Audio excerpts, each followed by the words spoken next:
All right, what's going on, everybody? Welcome to our May YouTube Live. I think that's the right month. If you're just joining for the first time, then welcome. And if you guys are a returning viewer, then thank you very much for joining. I do these YouTube Lives each and every single month. So looks like we've got a bunch of people waiting live in the live chat. So if you guys are watching live right now on YouTube, whether you're on your phone or your computer, you should be able to access the live chat, and that'll be down below if you're on the phone, and if you're on your desktop, it should be on the right hand side. So it looks like we've got Steve ready to rock here in Salt Lake City. Casey Bob says hello. A lot of new names. Steven Siegel, I know you, Steven. Good to see you again. And looks like Paula is back in the game. So Paula, hopefully you're doing well. And Brian says, the king of rideshare, the man with a huge plan. So welcome everybody to our YouTube Live for the month of May. And I'm really excited to get started here. We'll go ahead and chat for probably up to an hour today. I'm going to answer all of the questions that you might have. We'll cover a couple of the top news stories that have happened in the past month. I think it's been over a month, a little bit longer than a month since I last went live. So hopefully you guys didn't miss me too much. And any app updates. I don't know if there are a ton of major app updates to the Uber and Lyft apps, but if there were, we can definitely talk about it. Looks like we've got a bunch of people joining now, so I think we'll go ahead and get started. If you guys haven't subscribed to this channel already, definitely make sure you do me a favor and hit subscribe. Give this video a thumbs up if you're watching right now. One of the best things that you can do to help grow the channel, help me grow the channel, and help support the channel is actually to just share the message with your friends. So if you guys are getting value out of the content, give it a thumbs up, hit that subscribe button. And especially if you want to see these YouTube Lives, make sure you turn notifications on so you know when we go live. At the end of today's session, I'm going to be doing a nice little giveaway. Normally, I give away my book, the Rideshare Guide, and it looks like last month, I think we gave away 3 copies to Alex, Paul, and Heidi. So hopefully you 3 enjoyed a copy of my book. But this month we've got a different book for a giveaway. So it's from Alex Rosenblatt. It's this book right here called Uberland. It's a hardcover book, very good book. I read it. I also interviewed Alex on my podcast, and we've got a review of her book over on the blog. So if you guys haven't heard of this book, definitely check it out. I'm going to go ahead and leave a link right now in the show notes, in the live chat and the description if you want to take a look at that book. But we'll be giving away 5 copies at the end of today's YouTube Live, and it will be very easy for you to enter. That's all I'm going to say. So without further ado, let's go ahead and get started. So first of all, Dan, thank you for the super chat, coming in hot with the super chat, first one. So I appreciate that. And No Crybaby Rideshare says, let's see how long I can stay in here before I get kicked out, LOL. Well, I think as long as you keep it civil, you guys should be fine. I haven't had to ban anyone or put anyone even on timeout, I think, in a long while. So if you guys are watching this live, the only real rules are just don't be an a-hole, don't try to pick fights with other people, and don't call people names, stuff like that. I mean, basically just be a decent human being. I know that's tough sometimes when we're on YouTube, but I'm pretty quick with my trigger finger and banning people, so I won't hesitate to do that. But I think usually we've got a pretty good crowd, and I think one thing that I actually really like from my YouTube commenters and even the commenters on the blog is I like discussion. I like people criticizing me or criticizing things or just asking questions. I think it's healthy to always come in with a bit of skepticism, but as long as you do it in a respectful way. So if there's something you don't agree with, definitely I'm not saying keep it to yourself, but just do it in what do they call it, constructive criticism. I think that's what we like to see, and that's what we like to hear. So Scott says, last 2 weeks, surge is pretty much non-existent in Phoenix now. Uber conspiracy since IPO. So that's a good kind of lead in, to one of the big news stories of the past month. Now, I know it happened a while ago, I think all the way back on May 10th. But Uber did go IPO, right? So the share price has, it kind of went down a little bit. I think it lost about 10% of its value, and then it kind of started creeping back up. And I saw that the CEO, Dara Khosrowshahi, Shahi actually sent out an email to the employees, and kind of it seemed like he was saying, hey, don't get too depressed. I know the share price is going down, but I'm curious to know if you all did receive a bonus from the Lyft, I guess, or sorry, not Lyft, the Uber IPO. I'm curious if any of you actually invested in the IPO. Now, I personally do not think investing in Uber is that great of an investment, and frankly, I don't think many drivers that I know invested. I know a few, like Jay, who's one of our YouTube contributors, did invest in the Lyft IPO. And I can leave a link to that video right here. Let's see, because he bought $1,000 in stock. So I'll leave a link to that right now for Lyft. And it actually went down, but then kind of came back up. So he made a little bit of money, but I think that, I don't know, the investing is a whole different game. And I feel like if you guys are already driving for Uber and Lyft, you have a lot invested there and you're driving. It just seems like you're taking on a lot of extra risk by investing in them if you don't know what you're doing. So Robert says, I got $500. And I'm curious to know, Robert, if you invested that money in Uber, the Uber IPO, I guess you would say. Ruben says, let's see, we'll get to that question in a bit. Dan says, can we call Uber names? LOL. I think you can call Uber names, but obviously, if they did something bad, and they often do bad things, so I think that's fair. No Crybaby Rideshare says, well, you're one of the few others when you don't agree, they kick you out. I'm not sure if you're saying that I will kick you out if you don't agree or you don't, but usually I'm okay with people not agreeing with me. It's just, when you start attacking people, that's usually when I don't like it. Donna says, regulation needs to happen. They are out of control. So I assume that you're referring to Uber and Lyft. And one story that I don't know if any drivers in here are from New York, but obviously New York passed this law that basically, they're trying to pay drivers a $27 an hour minimum wage before expenses. And it ended up that they raised rates to do that. And so far, I've been hearing from a lot of drivers that it's been working pretty well. Uber and Lyft actually stopped hiring drivers in New York City. And that's kind of what, I think a lot of drivers want, right? A lot of drivers complain that there are too many drivers. So we're going to be looking at that in an article and a video coming up, but it definitely is interesting. Scott says about the surge gone conspiracy. I don't think I ever answered that question. So Uber is moving to this new flat rate surge in a lot of cities, and unfortunately, it's not that great. I think what the flat rate surge is really doing is kind of dumbing down driving for Uber and Lyft, right? In the past, you could sort of strategize. You knew that you didn't want to chase the surge, and you kind of tried to position yourself for long rides and things like that. Whereas now, it's really a different strategy with the new flat rate surge. You kind of want to rack up as many short rides as possible, and you want to get into the surge zone. So if you guys are just hearing about the new flat rate surge, I'll leave a link to that in the live chat. If you guys are watching this after the fact, you can always scroll through the live chat. You won't be able to comment live, but you can leave a comment down below, and you can see everything that I'm sharing here. So Larry says the Lyft Power Zone pricing reminds me of social. I'm not so sure what you're trying to say, but I know you're talking about the new Lyft Power Zone, personal power zone. So Lyft's personal power zone is the same as Uber's flat rate surge pricing. And we've got articles and videos either already on this or coming out soon. So basically, if you all aren't in a city where this new flat rate surge and Lyft personal power zone is, it's probably, unfortunately, going to be coming to a city near you. So like with a lot of things, I do think you need to adjust your driving strategy and start going after, kind of like it's going to be interesting to see.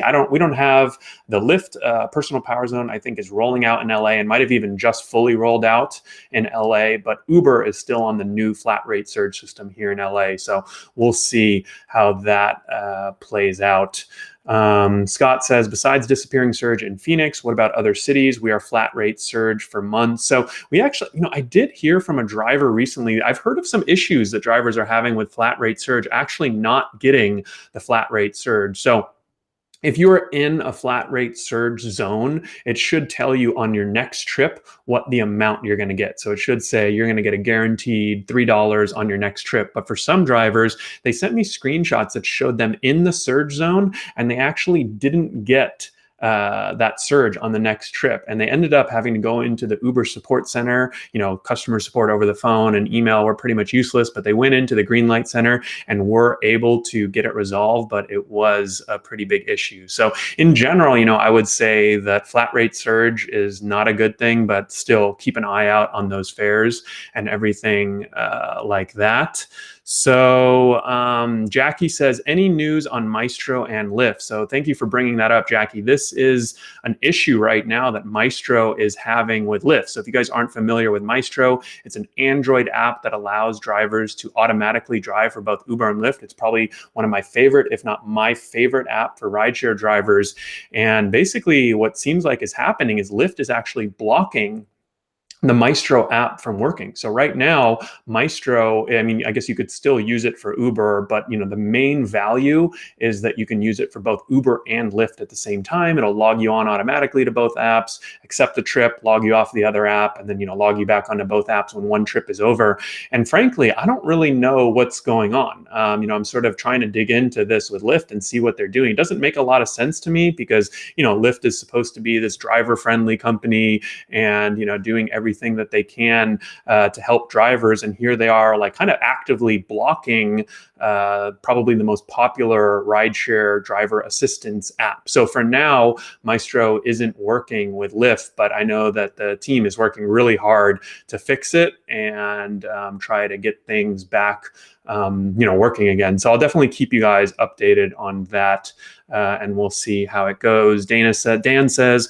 will Maestro be available for iPhone? So the way that Maestro works, I don't think it's going to be coming to iPhone anytime soon unless they were to get some type of direct partnership with Uber or Lyft through the API access. And Lyft is, for whatever reason, trying to block them. So I guess that sort of might answer your question there. I saw that, I think Jay chimed in. Jay Crater says, good morning from Santorini, Greece. I woke up early, Harry, to write some articles. So it sounds like Jay's in Santorini, traveling, but also doing a little work. So what's up, Jay? Jay's going to be on our next YouTube Live, and I think he's got a new podcast coming out that I think you guys are all going to want to check out. If you want a sneak preview, it's over on the ridesharedojo.com. I'll leave a link to that in the live chat. We've got a few episodes right now. It hasn't officially launched yet, but it will be, and it's going to be really cool, kind of a podcast by drivers, for drivers. So obviously, Jay has done over 24,000 trips, and he's going to be interviewing drivers and people from all over, just about driving and everything related there. So good to see you, Jay. Definitely check that out. Let's see what else. Steve says, Jay Creator, you're killing me, Greece. So definitely take a look at that. I saw a question come in from Dave, the Uber slave. Dave, thanks for joining. He's another great YouTuber. I highly recommend you guys check out his channel if you haven't done so already. Dave, feel free to drop a link into the live chat to your channel. He says, do you deduct Uber mileage on your taxes when you rent the car? So one of the downsides of renting a vehicle, so for example, like Jay recently tested out the FARE program, and they've got a really good bonus program right now for drivers in California, and a pretty decent one if you're outside of California too. But one of the downsides, if you're actually renting a car instead of leasing or purchasing, is you can't deduct mileage. You can still deduct the weekly cost of the car, but you can't deduct mileage. So that's something that you want to take into consideration. Jackie says, is Lyft blocking Maestro's competitors? So no, they're not. I know there's some other kind of copycats like Maximo and QRAD or something like that, but Lyft is also blocking all of those apps. So we'll see what happens there. Oh, okay. Just needed to take a breath. Alonzo says Jay is the best from the dojo, so I agree with that. Felicious Ness says, I want to sign up a driver and can't tell where to go first in SF. I don't know what they pay or how much time he has to complete how many rides and when that time period starts. So it sounds like Felicious Ness is trying to refer a friend to become a driver, and especially if you're in a city like LA or San Francisco, I think they pay you $500 or $700 bonus. It's kind of ridiculous in a good way. So what I would do is go to your Uber driver app, and then the invite tab, I think is what it is. And you can share a link with a friend. You can text it to them. You can email it to them. send them that link, and then they can actually follow it, and it'll tell them the specific programs. Because if they're in the same city as you, then that bonus program will apply. It's probably going to be a guaranteed earnings, and it's probably not going to be that great for the new driver, but maybe you can hook them up with half the bonus or something like that. So that's a good way to check that. Let's see. Let me approve Dave's comment. You can go check out Dave's YouTube channel. And Donna says, how do they expect us to be nice and give great service when we see how they are screwing us? So I assume you're referring to, obviously, Uber and Lyft, not treating drivers well in a lot of respects. And so, I mean, I guess what I would say is one thing I've learned is that in business, period, really in any job, like I don't think Uber and Lyft are that unique compared to a lot of jobs. And that Uber and Lyft care first and foremost about their own profits. They care most about themselves. So as a driver, you kind of have to understand that nobody cares more about your business than you do. And I think when you go in with that mindset, you start to realize, hey, am I the type of person? Do I enjoy chatting with my passengers? Do I enjoy going above and beyond, right? Sort of do it for yourself. If you're doing it for Uber and Lyft, you're going to kind of ultimately feel disenchanted, I think. But if you do it for yourself, if you provide good service for yourself, and you do a great job for yourself, I think that's kind of the best way to approach it. So that's what I would do. Ricardo says, forget about Uber and get a real job. Uber PR, Lyft sucks. So, I mean, I think similar to what I just said, the job is not perfect for everyone. I mean, frankly, a lot of people do end up quitting driving for Uber and Lyft. And other people, though, have found a way to make it work. So if you can find a way to make it work, definitely continue. And if you don't. I think it's pretty simple. So Jackie says, so Maestro will manage Uber if I delete Lyft from my phone. So yes, you can use Maestro with just Uber. And I actually talk to a lot of drivers who do use Maestro with just Uber, because even when you're getting next trip requests, it'll still filter those for you. And you don't have to look down at the app. If you're driving down the road, Maestro will still accept certain trips for you. So it is a lot safer in that respect. So definitely something you can do. M Silverhammer says, I thought it was illegal for one app to block another or to interfere with the API. So Lyft is not sort of blocking them, but I guess what they're doing is sort of just, I don't know, to be honest, I don't know the technical details, but it sounds like it's pretty clear. You can see Maestro is releasing an update and then Lyft changes something so that the Maestro update doesn't work. So they're sort of blocking them in that way because Maestro doesn't use API access. So we'll see what happens there. John says, any driving jobs is not for anyone. So that's a good point. I mean, I'm curious to know, kind of what you all think. Who do you think driving for Uber and Lyft, what type of person do you think it makes the most sense for? I mean, off the top of my head, you kind of have to like driving, right? It's sort of obvious, but I think a lot of drivers, after a few weeks, they tell me, wow, I can't believe I'm putting so many miles on my car. So you have to kind of like driving. You kind of have to like understanding how much is this vehicle costing me. You have to like people. I think that if you're more of an introvert, delivery or packages or food, something of that nature is going to make a lot more sense for you. But that's kind of one of the cool things, is that Uber and Lyft can be a starting point. There are a whole bunch of other jobs in the gig economy. I just recorded a podcast, and one of our sponsors for that podcast was a company called Zoom. It's a rideshare service for kids. So, I mean, if you don't like dealing with drunk people and you want to, have more fun passengers, you can look for these rideshare services for kids, right? And kind of reward yourself for being a top driver. Actually, I know Paula drives for Hop Skip Drive. So that's kind of one way you can take advantage of that. Truby Show says meeting people. I think that's definitely one of the things you can definitely take advantage of. Hien Pham says Jay Crater was recommending exit strategies, just quit. So I think that that's a little bit short-sighted. One of the things I just interviewed Dustin is Driving, who's another great YouTuber. And one of the things he told me that he likes most about rideshare driving is that it's great practice for building a real business, right? If you guys are doing this all correctly, you're tracking your mileage, you're doing estimated taxes, you're filing, you're doing your 1099s, and you're kind of thinking about your expenses, not only your income and your expenses, you're doing a lot of the stuff that a real business owner has to do. So if you can kind of leverage that part of being a rideshare driver, it's kind of like really good practice for building your real business. And I mean, I think I've told a lot of people, for most people, this is a job where you're going to do it maybe temporarily, or it's sort of best served in a part-time capacity. So I think you want to always try and take advantage of the best parts about being a rideshare driver. If you're looking to get hired in the tech industry, for example, maybe you should go try to pick up a bunch of passengers in LA or San Francisco and hang around tech offices and, sort of chat them up about how you're looking for a job in tech, right? So those are sort of some of the ways that I always recommend people take advantage of it. Paula says, I love driving and the flexibility.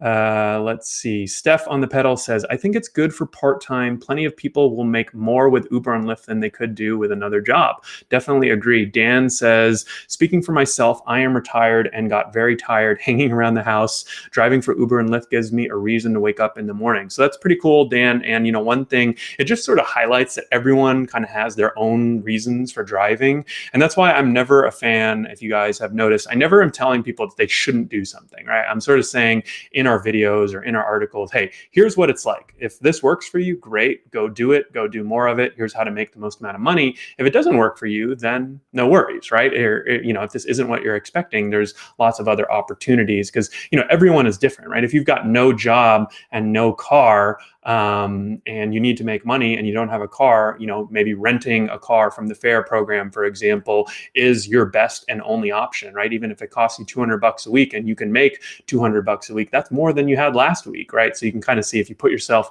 in other people's shoes, everyone is a little bit different. So, F. Moore says, rideshare companies are great, but in certain countries, that kind of transportation is prohibited. Yes, in other countries, it is regulated a little differently. Let's see, what other questions did we have come in here? Comments on that. Kevin says, Uber and Lyft are no different than other businesses. Name one who has lowered the pay of employees as relentlessly as these.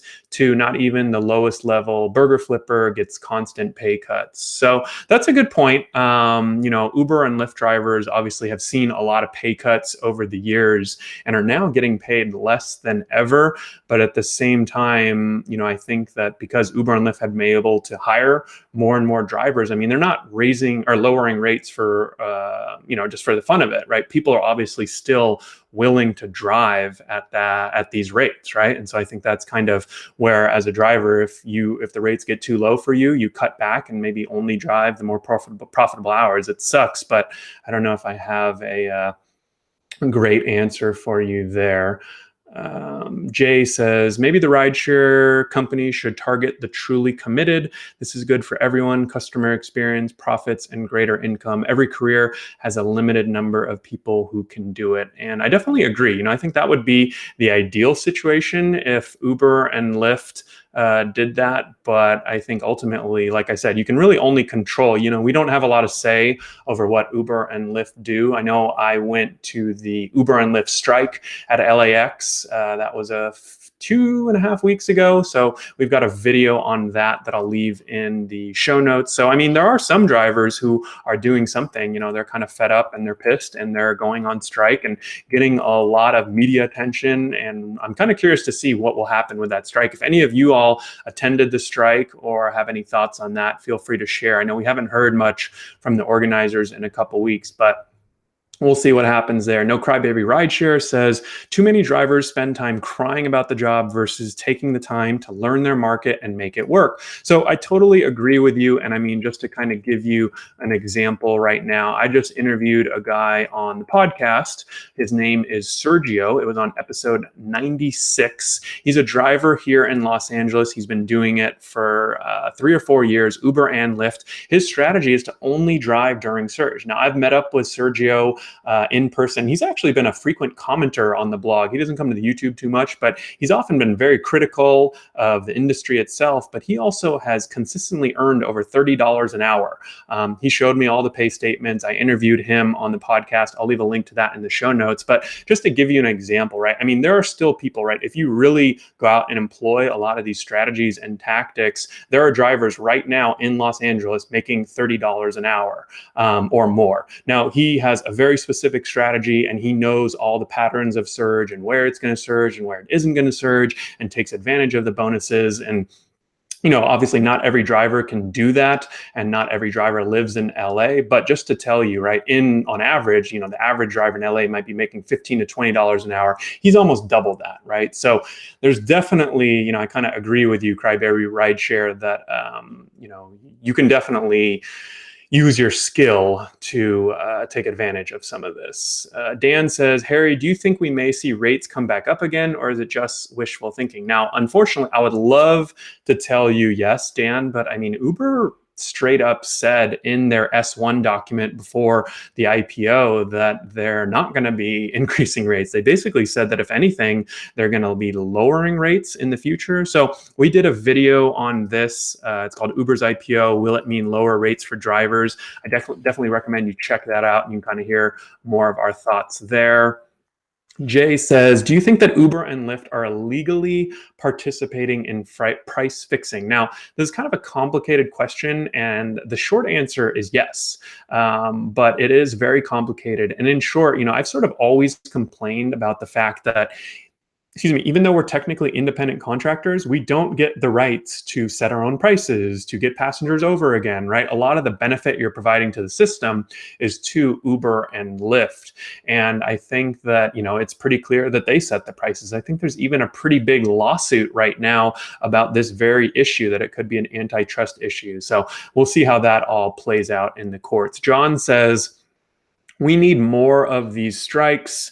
Paula says, I can't see the rates ever changing as the turnover is big. So I think we're all in agreement there. Mark says, I'm driving in beautiful Boston. V says, are there others who's supposed to take over Uber? So one thing that, we've seen companies like Juno in the past come, and they had this great driver-friendly message, and they ended up kind of screwing over a bunch of drivers. They got purchased by Get, I think, and a bunch of drivers had racked up stock in this company. And I think most of them only ended up getting $100. So, we've sort of had our hopes come up, and, there's some companies on the horizon. I know there's a few on the East Coast. There's one called Zero, Ziro, that have pretty interesting models and are well-funded. But definitely, if there's any interesting companies on the horizon, I'll make sure that I vet them and kind of check them out. And there's a reason, we didn't do any videos on Trip, because that company is kind of a little schemy. We did do an article on them. So if you're curious about that company, I know we always get questions about that because their promoters love to spam other people about the company. But long story short, I hope that there are more competitors to Uber and Lyft, and I think the barriers to entry are getting pretty low. So we'll see what happens. No Crybaby Rideshare says, I average roughly 25 an hour in Vegas, so it is possible to make money. And I know in Vegas, there's a huge underground of the Kickback app, which is this pretty cool app for drivers. And actually, I'm supposed to interview one of the guys from that app on my podcast soon. I should follow up with him. That reminds me. But there's a whole underground of kind of getting kickbacks for dropping people off at strip clubs and dropping people off at, I don't know, whatever else, people go in Vegas to a gun store or gun, whatever places where you shoot guns. So basically anywhere where people are going to spend a lot of money. There's this whole kickback system, and this app tells drivers how much the kickbacks are and where to go, and it's all cash and under the table. So hopefully you guys are paying your taxes on that. But just to say, there's sort of lots of opportunity if you're out there looking and you're kind of keeping your eyes open. Papi Chulo says Wings. So Wings is definitely something there, another option for pre-scheduled rides. And I know I haven't actually driven for them, but I have definitely, tried them out as a passenger and talked to lots of drivers. These pre-scheduled rides, another strategy that I really like right now for drivers is leveraging Lyft's scheduled rides feature. So obviously, if you've watched my channel for any amount of time, you should be doing both Uber and Lyft. Uber's scheduled ride features kind of sucks. It's not actually scheduled rides, but Lyft's scheduled ride features does actually send out requests ahead of time. And as long as you're refreshing, you kind of have to do it a lot and at the right times, but you can actually pick up scheduled requests. So let's say you're in a city and you live in 45 minutes out of the city and you have to drive into the city every day to work for Uber or Lyft. If you can start looking for scheduled rides and even get one of those every other morning or once a week or whatever it might be, you can start racking up or reducing those deadhead miles. So looking for scheduled rides to take advantage of that is one thing you can do. I know some drivers who take it a step further and they'll actually look for passengers who, let's say go to the airport every single week, and they'll still do the rides on the app, so it's legal, but they'll, get their contact information, go to their house, and then have them request the trip there at 4 or 5 a.m. So that way they sort of have a ride into the city and can kind of reduce that deadhead miling. So that's definitely an option.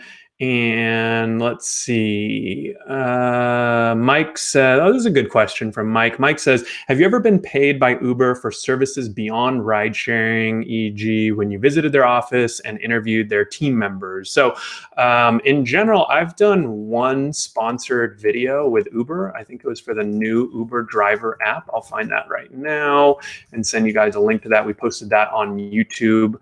Where is it? Taking the new Uber driver app for a spin. So that's sort of the only time I've been paid directly by Uber in 5 years.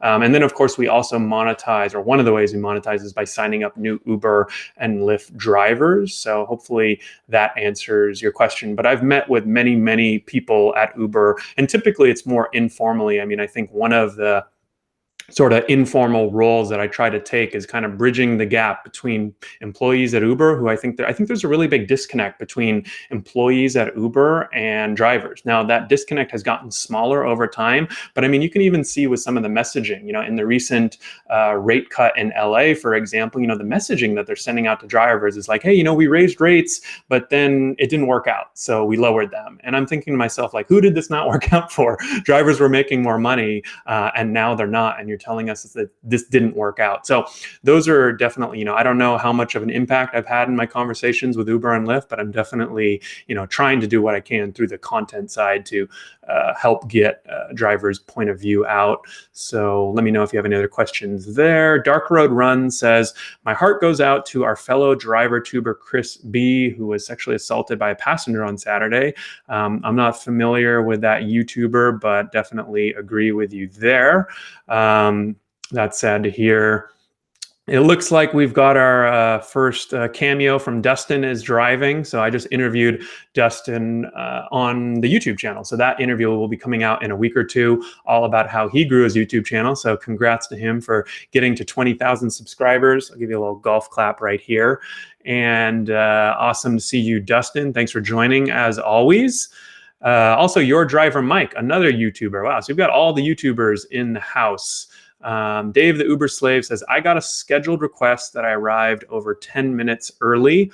Okay. I don't know if that's a statement or a question, but it sounds like you're getting some scheduled rides. Nathan says, is Userve done? So I haven't heard much from Userve, to be honest. Now, this was sort of a reservation-based app that we did. I think we did an article or a video or two about that was kind of cool. And I haven't heard much from them. So it looks like they still have a website, but I don't know if they're done or what's the deal. They do still have a website. I don't know. That could mean a lot of different things, but maybe I'll check in with them and see how things are going there. Jay, I really like this question from Jay. He says, let me take a sip of water before I ask it. Jay says, has Uber or Lyft had any concerns that the quality of service will deteriorate as they continue to decrease driver pay? Are they worried about service falling to the caliber of the taxi service? So I think this is already happening. I mean, we know Uber did a study last year, and one of the numbers they released was that 2/3 of all drivers quit after just 6 months. So there's a lot of turnover in this industry. And I mean, there's only so many people, right, that can work for Uber and Lyft. And I think that now that they have, let's say, 2 million drivers in the US, I mean, if 2/3 of those drivers are going to be gone, like they literally need to be hiring millions of drivers every single year. And I think they are already starting to run out. I mean, if you guys have ever taken rides as passengers, you see some pretty disgusting cars, some older cars, some drivers who don't know what they're doing. And, one of the reasons why, I like going out and doing that research is because you can see what are the easy steps I can take as a driver to stand out out from the competition. Like one thing I tell drivers is just, once or twice a day, you should have rubber floor mats, but if you don't, get some. And then once you've got your rubber floor mats, just, when you have a break, just go to the back seat and shake them out. Right? It takes like 5 seconds, but I guarantee if you do that, you'll stand out. Your car will be cleaner than 90% of drivers out there, because 90% of drivers don't even take the super simple steps to do things like that, right? Like I'm not talking about providing water and providing this luxury ride. I'm just talking about taking 5 seconds, which will probably be good for your blood circulation anyways, to get out of the car, stretch, shake out your mats, put them back in. Because, when you have 10 or 20 people coming in and it's dirty, like the mats get dirty and people don't want to get into the back seat of a car and then see dirt. And that's one thing that I definitely have found. You're not going to see a direct correlation with your tips, but as you start to add a lot of those things, passengers are going to get into the car and say, oh, wow, these floor mats are a lot cleaner than the normal Ubers I get into. Oh, this car actually smells, pretty decent, right? It doesn't smell like crap like some of the cars that I get into. And then all that stuff starts to add up. So when they hit that tip screen, you will get rewarded for that. That's 100%. So that's, kind of my advice there and my tip. It looks like we've actually got Sergio, the man, the myth, the legend, who I just interviewed on the podcast and has a guest post coming out on the blog. So Sergio, I was just talking about you. Thanks for joining. Jay says, thanks for answering that question. And Paula says, I'm in LA and get to know where and when it's busy. And that's definitely key. Carlos says, do you know Deliv? So yeah, I do know Deliv. Let me look them up real quick. What do they do? Same day delivery service. So I haven't personally worked for Deliv, but there are a number of these services. I always recommend that drivers kind of stay on top of what is the latest and greatest, food delivery service or package delivery or even rideshare company, because when these companies launch, that's typically when they have the best bonuses. And that's typically when they pay the most, right? Because not that many people are doing it yet. And they usually hire over from Uber and Lyft. So, if you guys are in Facebook groups in your local area, that's one way to stay on top of these things. They tend to advertise on Craigslist a lot. So if you just kind of keep an eye out on Craigslist, you'd be surprised that a lot of these companies, you can make 20, 30 bucks an hour when they first launch, and it is pretty easy to do so. So Paula says, give a thumbs up to the stream, guys. Yeah, we've got 108 people watching and only 20 thumbs up. So some of you guys are just hanging out, maybe doing a little driving and watching. I don't know. But yeah, I do appreciate it if you give a thumbs up. And if you haven't subscribed already, we're actually already 40 minutes into the live stream. So I'll take a quick pause and mention, if you guys stay tuned for till the end, another 10 or 15 minutes, I'm going to be giving 5 copies out of this book, Uberland. It's by Alex Rosenblatt, How Algorithms Are Rewriting the Rules of Work. And frankly, this is one of the best books I've read on the actual experience of rideshare driving. Alex interviewed hundreds of drivers and talks a lot about the issues that drivers face every day. And I think that she's doing a really great service for drivers with her book. So I think you guys will really enjoy the book and kind of be reading it and be like, oh, damn, that's happened to me. I'm so glad someone talked about this, because I know that's how I felt when I was reading it. Kevin says, drivers classified as independent, yet the only decision they make is whether to work or not. Everything else is dictated by Uber. Do you think the courts will uphold this classification? So I think that Uber is actually losing a lot of these independent contractor versus employee lawsuits and judgments and things like that. The issue, though, is that these lawsuits don't really mean anything. Uber might get slapped with a fine, or, something might happen to them, but it doesn't. Nothing is, I forgot the legal term, but nothing is going to set precedent to make them change all of their drivers to from independent contractors to employees overnight. So I don't really see this being a huge issue for Uber in the immediate term. And I think most drivers kind of want to stay independent contractors. They just want to be actually independent, because kind of you hit the nail on the head. A lot of drivers right now that Uber says they're independent contractors, but there's pretty much everything Uber controls. So that's definitely my thoughts there. Nathan says, you're preaching to the choir, Harry. Paula says, look for big events, etc. in town. There are a few other Uber drivers watching live streams from Arizona. Let's see. Infantry Sarge says, it sure would be nice when we get a ride request, we start up and go and then get canceled. It would be nice if we got paid once we moved. I really hate that, and I think we deserve pay for moving. Sometimes I notice when I'm kind of getting high cancellations for whatever reasons, this could be during times of surge where passengers are requesting a ride on Uber and then requesting a ride on Lyft and seeing which one's coming faster. There's lots of reasons why passengers might do this, but one thing I've noticed is that happens to me at times, and when that is happening, I'll just sort of pause for 30 to 60 seconds. As soon as I get the request, I'm usually stopped when I get a request, and I don't always just go as soon as I get a request. And I think having that patience, that's actually something that Sergio preached a lot on our recent podcast. Patience is a virtue, right? When you see the request screen come in, don't automatically tap it and accept it, right? Study the location. Where is it? Is it in a mega apartment complex building? Is this something maybe you should ignore? Is this something maybe they want to get picked up at a Walmart or a Ralph's? You kind of know what to do with that. Maybe ignore that one.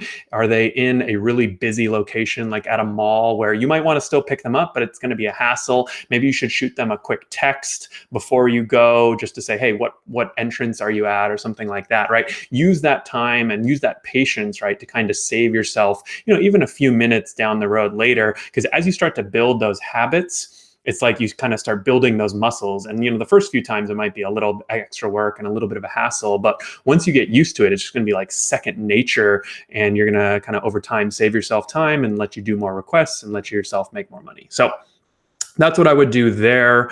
Dan says, I've gotten many compliments on having a clean car. Saturday was the best day for me. Tips were half the pay I got. Wow, that's awesome. I noticed that when I tested out a Ford Fusion hybrid and I drove that on Uber and Lyft for a few weeks, all of my passengers commented on it. They were all like, wow, what car is this? It looks so nice. It's so new. And I told them it's a Ford. And this was, a nice Ford Fusion hybrid. But I mean, it wasn't, like a $50,000 car or anything. It was a Ford Fusion hybrid. And it was just funny because I think so many passengers are used to getting into older cars, dirtier cars, smellier cars. And so that's just one thing, to kind of keep in mind when you are picking out your vehicle, or if you're renting a vehicle or whatever it might be. So Stefan says, just found out about you, then come to a live YouTube. How cool. Yeah. So Stefan, thank you for joining. And we do these every single month. So if you haven't subscribed yet, please hit that button now and give us a thumbs up. Let's see. What other questions do we have? Dave says, the worst is accidentally accepting a trip scrolling through Instagram. So yeah, I feel you on that. Dustin says, remember that 3 cancels in a row, you can get a cancellation fee. Let's see. Mark D says, keeping a clean car pays off, and it doesn't cost that much or take a lot of time to do so. Yeah, that's a good way to look at it. Is it literally costs nothing? You can invest in some things like a microfiber towel. I don't know if you guys know what those are, but they sell them usually at the car washes, and you just wipe down your car here and there. And then that way, if you get a car wash at the beginning of the week, most of the time, especially if you're in somewhere like California where the weather is good, your car isn't going to get dirty, but it may get dusty. And you can just give it like a quick wipe down with a microfiber cloth. That's a good way to keep the car clean in between. Matthew says, do we pay federal taxes as Uber drivers? Yes. So you don't pay it directly, but you will at the end of the year, you will receive a 1099 from Uber and Lyft. And that's why it's so important to track your mileage, because your mileage can offset a lot of your income. And if you're really good or aggressive, I guess I would say, then you can actually deduct a lot of almost all of your income. So Phil says, do Uber Eats only drivers get priority over Uber X and Eats? And I don't think that they do. That's a really good question. I've never seen anything that says they do or any confirmation of that. But one way that I think Uber drivers can do a better job of, a lot of Uber drivers tell me they don't want to do Eats, and I totally get that. You don't want to be, driving a McDonald's hamburger around and then your car smells like crap for your next passenger. But one thing I like doing is at the end of a shift, if let's say you get a ride near your home, right? Let's say you're like 5-10 minutes from your house, or 5-10 miles from your house, and you live in an area where Uber Eats is decently busy. In order to prevent yourself from getting an Uber X ride that's really far away, I know drivers will switch to Uber Eats at the end of the shift or whenever they want to, basically not get a very far ride request. So that's one good way to leverage Uber Eats there.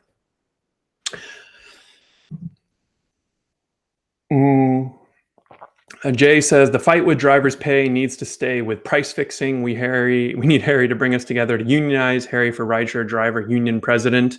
Well, I definitely, I've been trying to help out the Rideshare Drivers United. We covered their strike, so we'll see what happens there.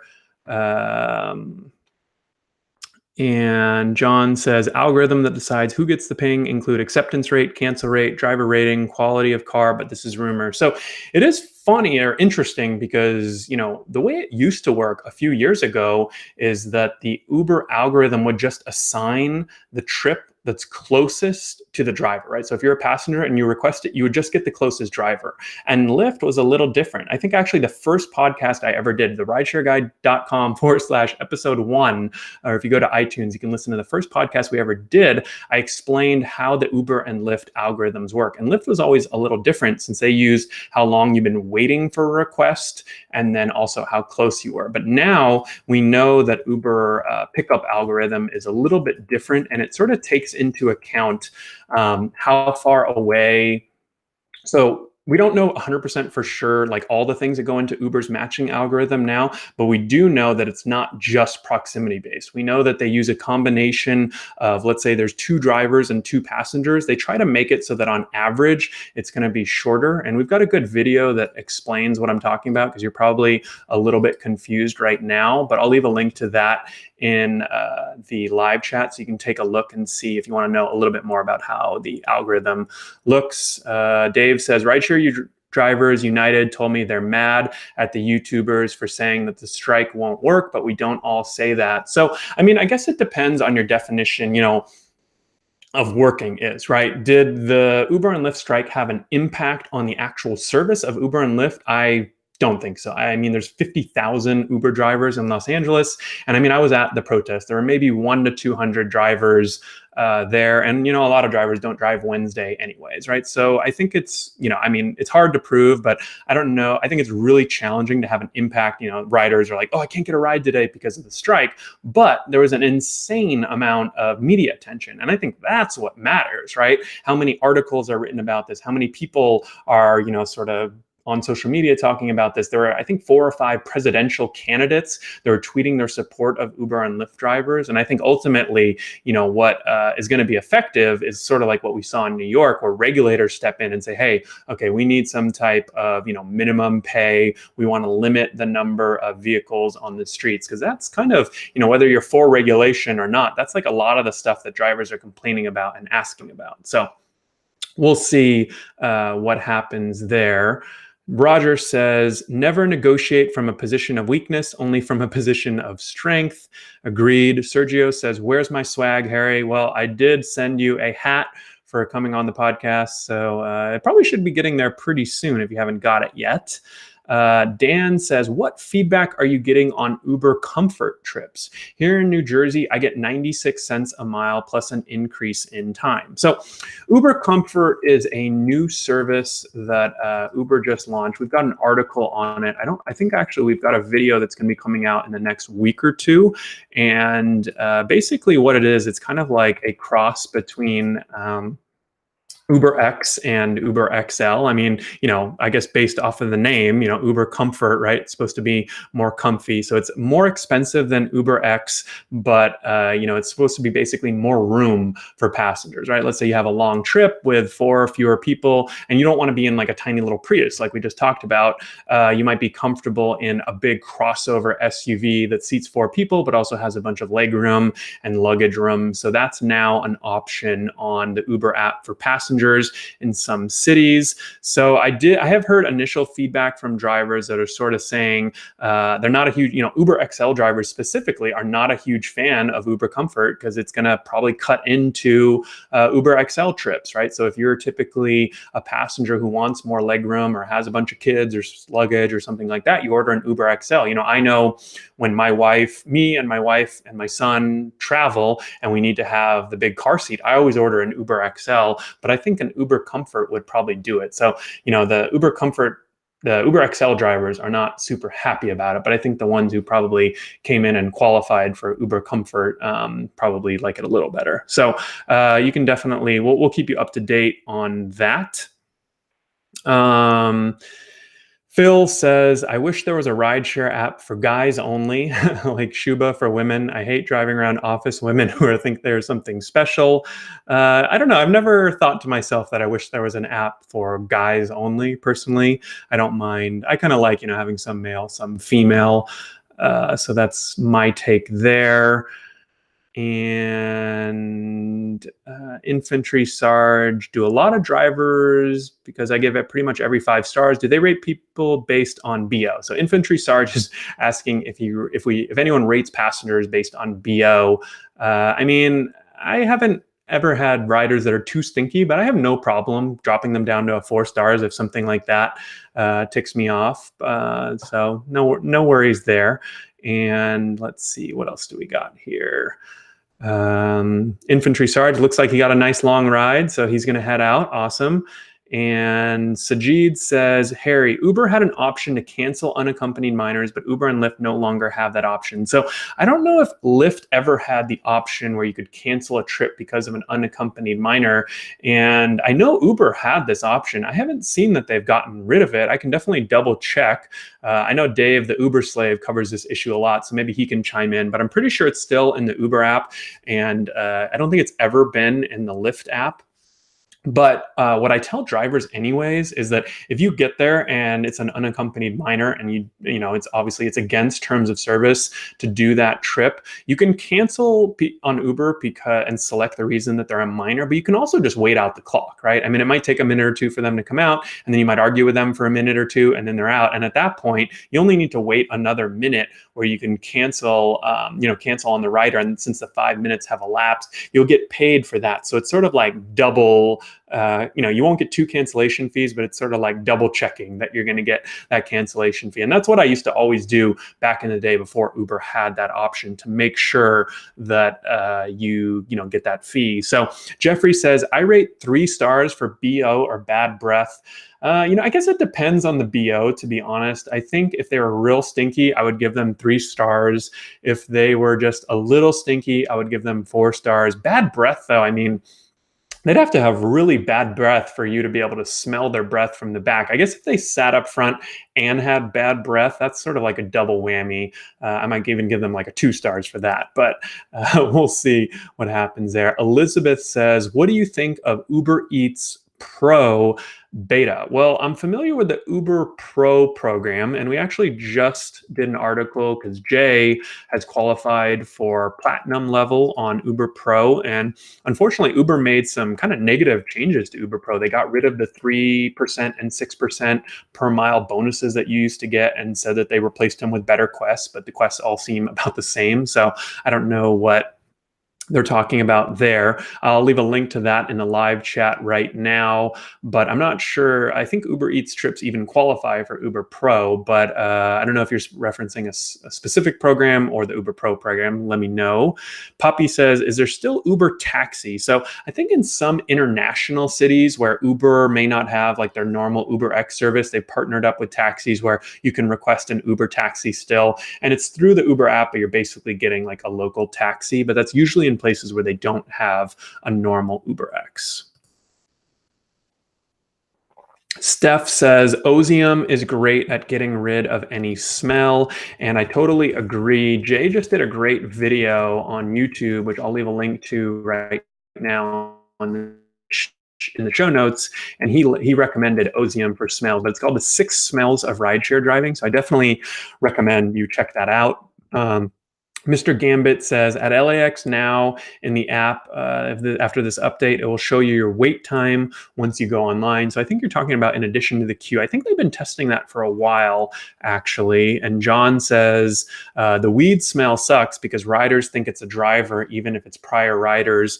Smoke odor sprays usually do the trick. And that's actually a good point. I think living in LA, like a lot of people smoke weed. So this happens all the time to me in Los Angeles. And, I guess what I would say with the weed smell is, once they're in the car, I mean, what are you going to do about it? But, obviously don't let them smoke in the car. That's kind of a no brainer. But I mean, once they're in the car, they stink, you can roll down the windows a little, crack it a little. But I always, whenever I have some weird smell in the car, or passenger smells or food or whatever the issue is, I always try to drive around for a few minutes with the windows down.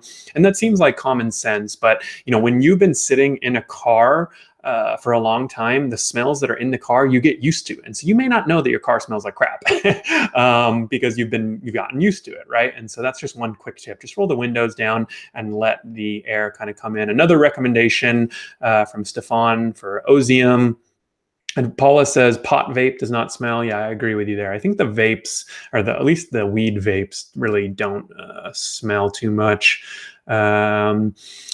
Jerry says, do riders see you rating them before they can rate you? So no, they can't see what you rated them before they rate you. So no need to worry about that sort of for privacy issues. Dan says, no reason to go for Uber Pro Diamond status. Platinum is easier to attain and you only lose dent repair. But we all know Uber and accidents, so why bother? And let's see, any questions that I didn't get to? We're coming up on an hour, so we'll do the giveaway in a second here, and I want to thank everyone for joining live. Like I said, we do these each and every single month, usually on Tuesdays at 4 p.m. Pacific. And actually, Dustin is the one who recommended that I go live a little bit more often. So if you guys would rather see me go live maybe twice a month, maybe not for an hour, maybe 30 to 40 minutes, definitely let me know if you would prefer more lives. And we can potentially do that because I definitely have a lot of fun with these lives, and it seems like we've got a lot of people watching and answering a lot of questions. So let's see, one more before we do the giveaway. Steve says, what happened to all the promotions Uber used to have? We haven't had any in our city in a while. And I mean, this is definitely something I feel like we're seeing more of. There's less Quest bonuses and lower Quest bonuses. And it may have something to do with the IPO. Uber is losing a lot of money. And now that they're public, I think this is one of the ways that it could affect drivers. So Paula says, thank you for the live stream. I was climbing down a mountain. Thank you, Paula. Actually, Paula has a couple good videos on our channel about hop, skip, drive that you can check out, and her own channel. Dr. Motek says, you skipped over my question. Well, ask it again quickly before I sign off. Brendan says, is it better to rent or drive your own car? Complicated answer, but I would say if you're just looking to try things out, test things out, renting is great. And if you're looking to put a ton of miles in your car, like if you're ready to drive 50, 60 hours a week, I think the numbers are actually pretty good to use a rental or a lease where you get unlimited mileage. So Fair is a really popular program right now. I know like thousands of drivers are signing up for that. Scott says, important question in Phoenix. They changed the flat surge at the airport where you can only use the locked-in surge for airport pickups. All airports experiencing this now. Well, I think Phoenix has the flat rate surge everywhere, but I haven't heard of any cities where it's just flat rate surge at the airport and not at the others. And then Andy Perlman says, how do you know the exact pickup location when all you see on the request is the distance and a vague pin on the map? So I guess you're talking about the accept screen. So you sort of have to use the clues that are in the accept screen. And sometimes it's, more obvious. You can't do it on every trip, but sometimes it's more obvious than others, and you can kind of deduce where it is. So that sort of goes again to like knowing your city really well. All right. I think that Serge says, I just got the cap. Awesome. So let's go ahead and do the giveaway now. If you guys made it all the way to the end of this YouTube live, I want to thank you. I'm going to be giving away 5 copies of this book, Uberland. It's by Alex Rosenblatt, who has interviewed hundreds of drivers. She really is very knowledgeable. I think you guys are really going to enjoy this book. It's from University of California Press. Let's see. I won't read this. How much is this book? There's actually no price on this book. So I think that means this book is really expensive. I think it's like a $30 book on Amazon or something like that. So in order to win a copy of this book, all you need to do is once the live stream ends, leave a comment and let me know what's one thing you wish more people knew about driving for Uber and Lyft. So what's one thing, if you wanted to tell someone, what's one thing you want them to know that maybe they don't know already? And like I said today, instead of emailing me, all you need to do is leave a comment once this YouTube live stream ends. So don't leave it in the chat right now. As soon as this video ends, go ahead and you'll be able to leave a comment. If that doesn't work, leave it in the chat. I'll try to find it, but it'll be a lot easier for me to find your comment in the chat. And then after about a week, we're going to pick the winners. So if you watched it live, we'll probably pick a few of those winners, and then we'll pick one or two more for people that are watching over the next few days. So until next month, I really appreciate each and every one of you for joining the YouTube Live and hanging out with me, asking questions. Had a lot of fun. We'll be doing this again next month. So if you haven't subscribed, hit that subscribe button right now. Give this video a thumbs up if you enjoyed it. And if you want to enter the contest, as soon as this YouTube Live ends, refresh it and leave a comment to enter to win a copy of Uberland by Alex Rosenblatt. We're going to be giving away 5 copies out of all the we'll pick from the commenters, probably my favorite commenters. So leave a good comment and let me know what's one thing you wish more people knew about driving for Uber and Lyft. All right, take care, everyone, and have a great night.